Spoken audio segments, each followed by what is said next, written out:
It's not the house she grew up in.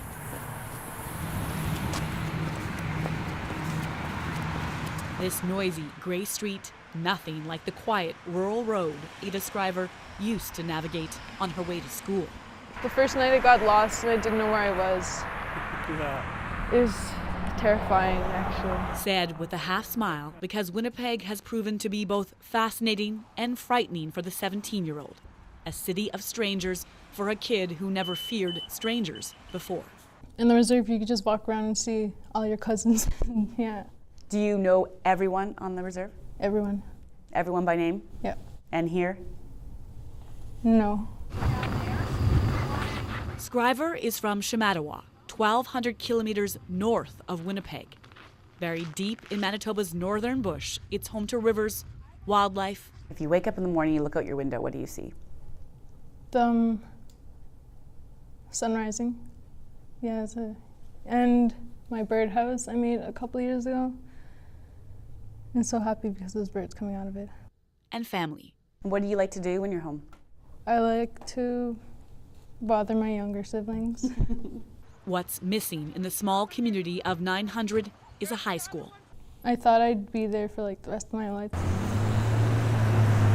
Instead, she's one of at least 500 northern students who have to leave home and come to Winnipeg just to finish grade 10, 11, and 12. Some stay with relatives, others with billets who are paid to provide room and board, and at a handful of schools, there are dorms. And you're doing? I'm doing grade 12. Grade 12. All of them have counselors who try to meet regularly with their northern students. Ada is at Children of the Earth High School, where this year, 22 students are new from the north. The number one thing I hear from students is that they are lonely. They miss their community. Yeah, it gets you. But the guidance counselor says it might help provide some context to these numbers. The dropout rate for First Nations is about 30% compared to the national average of 10%. They just feel very isolated and alone. And on a basic level, if you're feeling like that, there's not a chance that you can focus in a classroom and be successful. One boy wanted to go home so he could see the stars.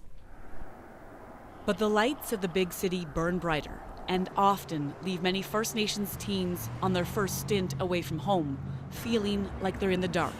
Everything from the bus My heart is pounding because I went on alone. to the smells are new. I miss the fresh air. It smells so good out there, and the quietness, and you can see the stars. So what was the experience like when you moved to Winnipeg? It stunk. Before I moved to Winnipeg, I had long hair, like middle of my back. And then I was too scared that what if kids were going to tease me, so I cut off all my hair. I felt like the dirty, unprivileged kid walking in the hallways on my first day of school. Why? Because I was Native, I came fresh from the reserve. Tabitha and Marcus are both from Jackhead First Nation. He says he came here a shy kid. Like, I never talked to people for like a year and a half. She, naive. Whenever I would be downtown to take my bus from like going to and from this program, I would be like followed downtown, like just by guys like asking me like, what am I doing, if I want to go drink, stuff like that, like really unpleasant stuff. How'd you feel? I felt really like ashamed and like closed in, like why are they doing that? Am I just a piece of meat? Am I just, what am I to these like men? I'm only 15. Despite the headlines, the 18-year-old never imagined what can happen, has happened to teens like her away from home. I wasn't really educated on the dangers of Winnipeg until I joined this program. Wasn't aware of the risks. They feel like they've made friends, and then they're manipulated very easily to have that sense of belonging in the gang. And that's where they are at risk for using drugs and then later on becoming sexually exploited. It's why Ganniganichik started this group. It's called Restoring the Sacred Trust, and it pairs northern teens who've already graduated with students who've recently arrived. Budgets, bus passes, and school are all on the agenda, as are the seedier sides of life. When it's dark outside and they're catching the bus, and do they know how to face a predator? Do they know what to say to them? So how was school? What to do? Stress. Tabitha is Ada's mentor.